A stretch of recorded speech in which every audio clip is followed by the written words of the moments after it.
안녕하세요. 스미더스입니다. 그 오늘은 말이죠. 특별히 일단 이 영상은 수익을 창출하지 않는 영상으로, 그러니까 광고를 붙이지 않는 영상으로 어, 저희가 올리도록 하겠습니다. 왜냐하면 그 물뚱님이 이제 말씀하셨던 내용 중에 하나를 소개를 좀 해드리려고 하는 것이고, 그렇기 때문에 물론 이제 공개된 원고입니다. 그리고 그렇기 때문에 별도로 제가 물뚱님 관련한 컨텐츠를 이렇게 하면서 뭐 수익을 창출한다는 것 자체가 좀 부적절하다고 생각하기 때문에 그 수익을 창출하지 않는 영상으로 올리겠습니다. 괜히 또 저기 물뚱님 뭐 이용해서 뭐 장사한다 이런 소리 별로 듣고 싶지 않거든요. 제가 이제 처음에 팟캐스트 자체를 굉장히 좋아하게 된 것도 물뚱님 때문이고요.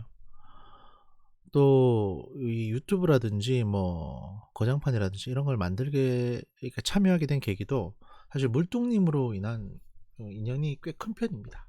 그리고 뭐 기본소득이라든지 여러 가지 사회 문제에 대해서 물뚱님 덕분에 알게 된 것도 많고 또 많이 배웠죠.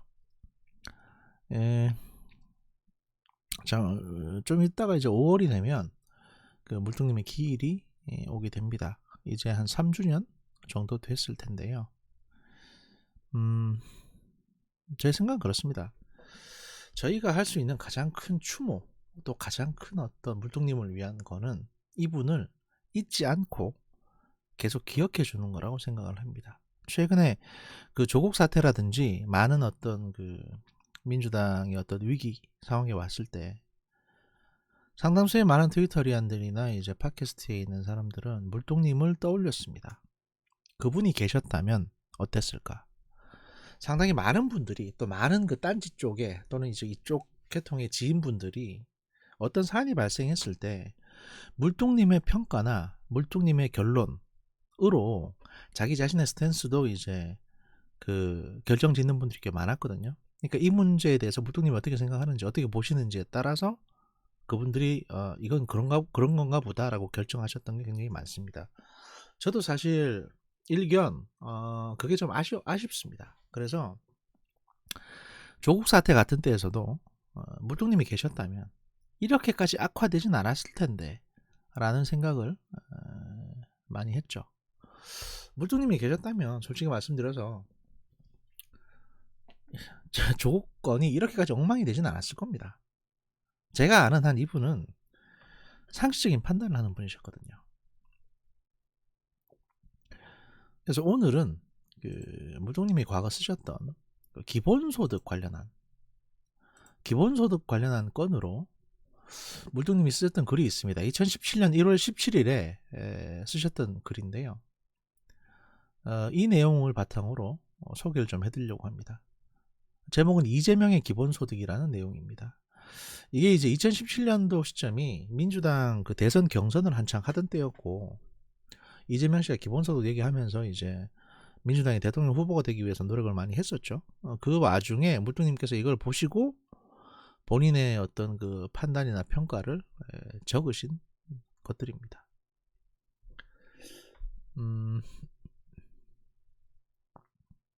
소개를 해드리겠습니다. 제가 뭐 물뚱님 목소리를 성대모사를 할 수 있으면 되게 좋겠습니다만 저는 그게 아니기 때문에 그냥 제 목소리로 소개를 해드리겠습니다.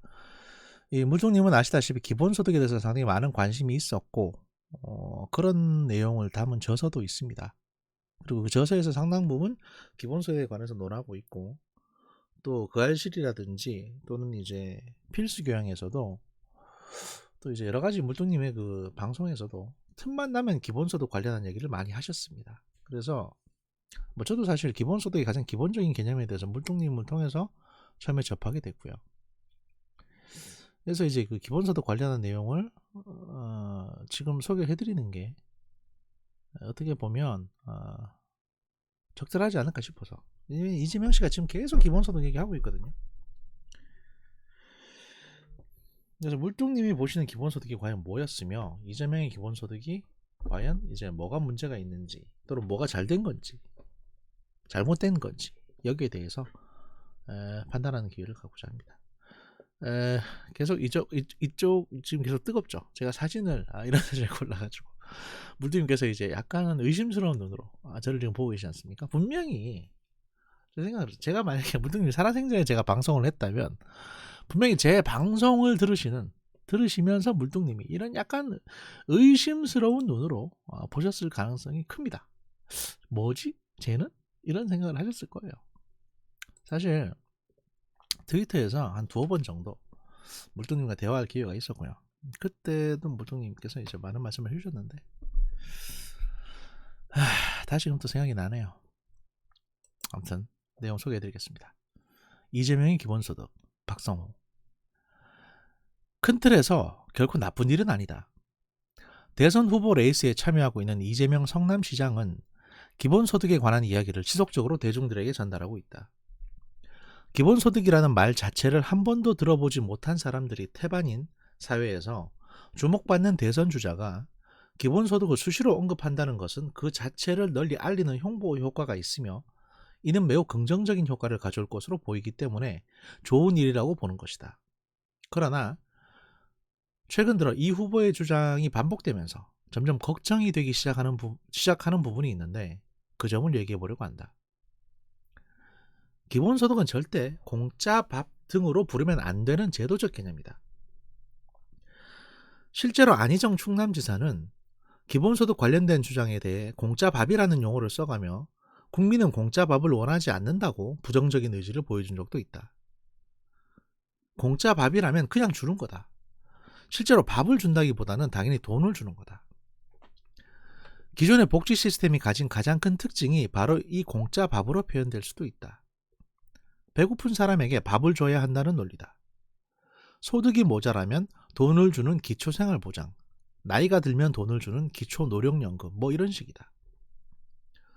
이런 복지제도를 가지고 보수 우파 진영에서는 공짜 밥이라고 지적하며 가급적 축소하고자 노력하고 있으며 진보 좌파 계열에서는 이런 복지를 좀 더 확대해서 선별 복지를 넘어 보편 복지로 가자고 주장하는 것이라는 점은 다들 아실 것이다. 기본소득은 그런 개념을 넘어서는 새로운 제안이다. 어떤 조건으로 사람들을 분류해서 특정 분류에 포함된 사람들에게 무조건 돈을 준다는 개념이 아니다. 기본소득은 그 구분 자체를 없애는 것에 포인트가 있다. 왜냐하면 기본소득은 이 사회에서 살기가 힘든 특정 약자들에게 선심을 쓰는 게 아니기 때문이다. 기본소득은 시민의 권리에 대해 사회가 보상을 하는 것이다. 그래서 일각에서는 이걸 기본소득이 아니라 시민배당이라고 부르자는 주장도 존재한다. 괜히 사람들에게 아무 대가 없이 돈을 주는 게 아니라 원래 이 사회가 시민들의 정당한 권리에 대해 지불했어야 하는 대가를 이제야 지급하게 된다는 점을 지적하고 있다. 우습지만 이 사회는 그저 아무 일도 안 하고 살아있기만 하는 사람들에게도 신세를 지고 있다. 아무런 생산적인 일을 안 하는 사람조차 사회에 기여하고 있다는 얘기다. 자본주의적 시장 경제 체제는 그런 것이다. 생산, 시장, 소비, 다시 생산으로 돌아가는 시장 경제의 사이클에서 아무 일도 안 하는 사람도 소비에 확실히 기여하고 있지 않은가? 우스운 논리라고? 그렇지 않다. 지금 당장 소비가 반으로 줄어버린 사회를 상상해보면 소비가 얼마나 심각하게 필요한 작업인가를 알게 된다. 소비가 줄면 기업이 생산한 상품을 팔 길이 없어지며 시장의 규모 자체가 준다.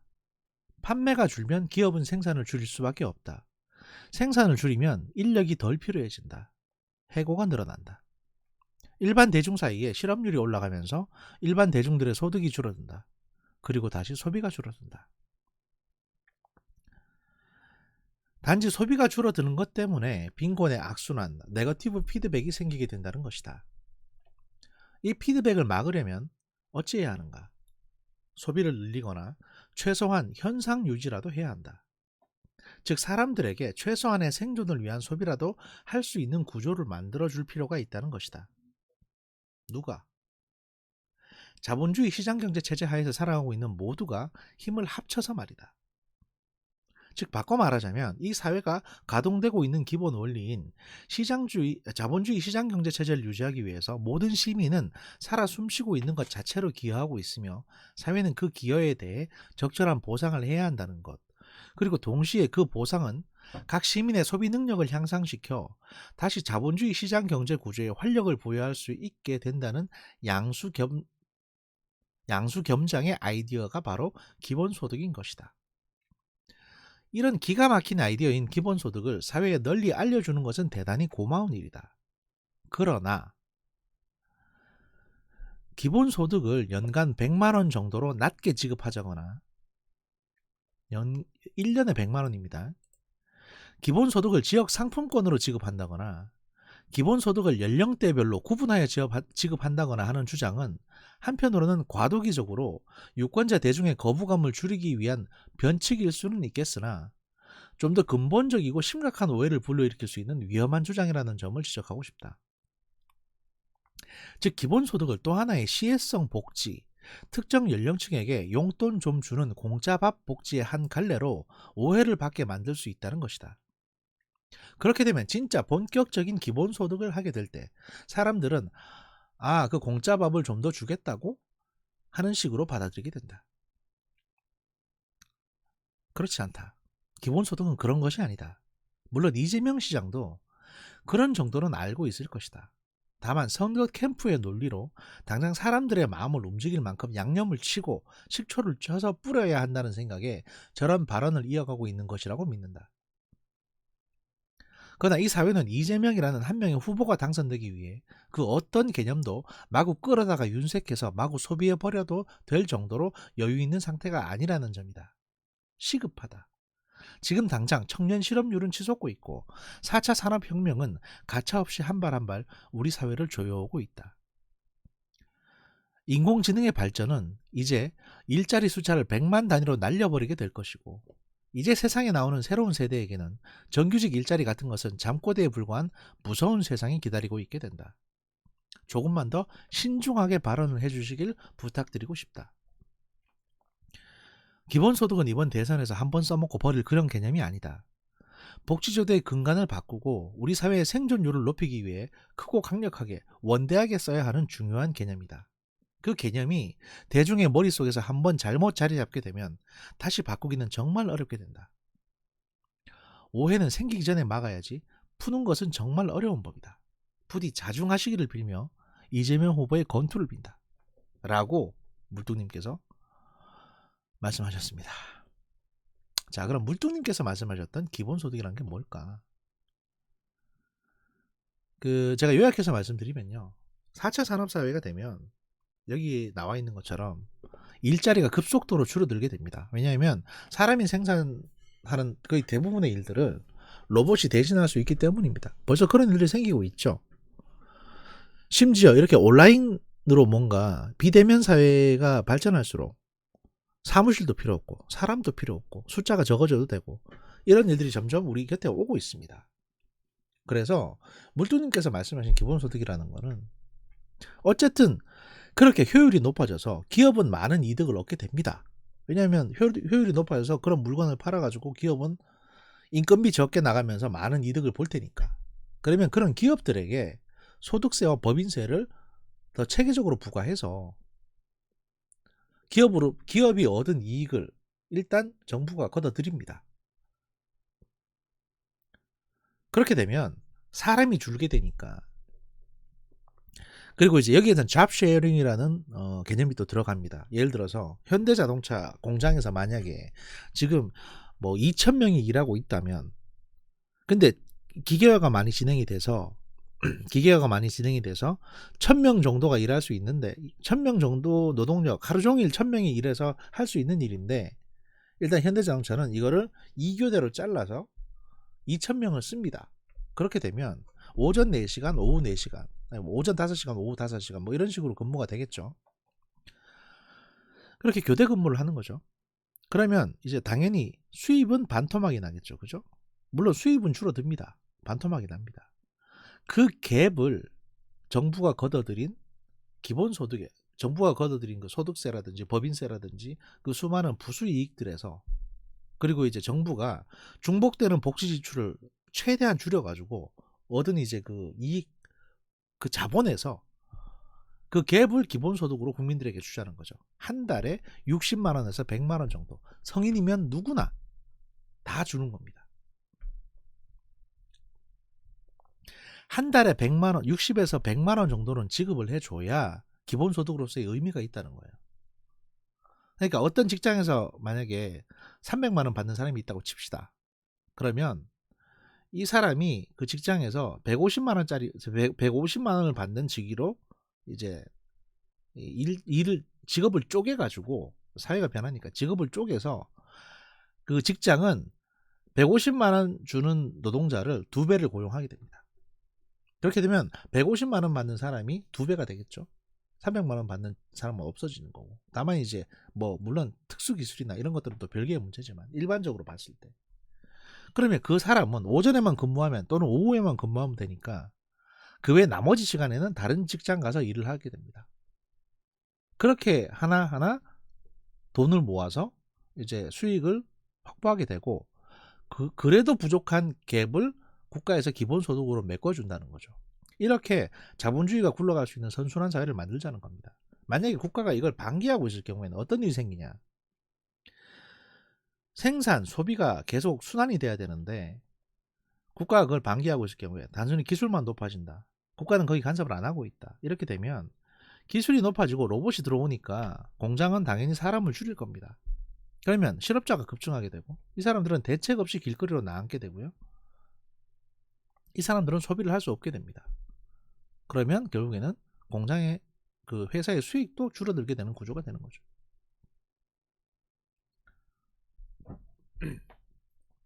물론 여기에는 이제 국가가 해야 될 많은 일들이 있습니다. 일단 중복되는 복지 예산을 다 쳐내야 되고요. 그 다음에 그 기업이 자기들이 이제 국가에 법인세나 소득세를 많이 내니까 자기들이 내는 분량만큼 그 제품 가격에다 이걸 반영시켜서 제품 가격을 올려버리는 이런 행동을 못하게끔 적절하게 규제나 가이드라인을 줘야 됩니다. 그게 됐을 때만 이런 기본소득이 굴러갈 수 있는 거죠. 그러니까 이게 아직까지는 시급한 문제가 아니라고 생각을 해서 많은 국가들이 고민을 하고 있지만, 이 기본소득 아이디어는 유럽에서부터 시작해서 그 자본주의가 기술이 발전함에 따라서 사람이 필요 없어지는 사회가 되고 있는데, 이런 사회에서 인간과 기술과 자본주의가 공생할 수 있는, 어떻게 보면 그 가장 미래지향적인 대안이 될 수 있기 때문에 이런 얘기를 하셨던 거고요. 저도 상당 부분 여기 공감을 하고 있습니다. 왜냐하면 미래학, 이게 일종의 미래학 분야인데 미래학에 대해서 이렇게 경제나 생산이나 이런 걸 다 연결시켜 가지고 이렇게 나름대로 정리를 한 분이 많지 않거든요. 그런 측면에서 상당히 이제 선지자적인 분이다라고 저도 생각을 하고 있고, 많은 분들에게 기본소득에 대해서 아이디어를 많이 주신 분이 바로 물동님입니다. 그런 측면에서 오늘 소개를 해드렸고요. 그 물동님 관련 컨텐츠는 제가 뭐 발굴하는 대로 또 시간이 또 되는 대로 소개를 해드리겠습니다. 기본적으로 물동님 관련해서 제가 소개를 해드리는 이유는 뭐 많은 분들도 다 기억하시고 지금도 과거에 방송하셨던 거 남아 있으니까 언제든지 들으실 수 있겠지만, 전 그렇습니다. 오랫동안 많은 사람들에게 이 물뚝심송님이 기억될 수 있도록 하고 싶습니다. 사람에게 잊혀진다는 게 가장 안 좋은 거라고 저는 생각을 합니다.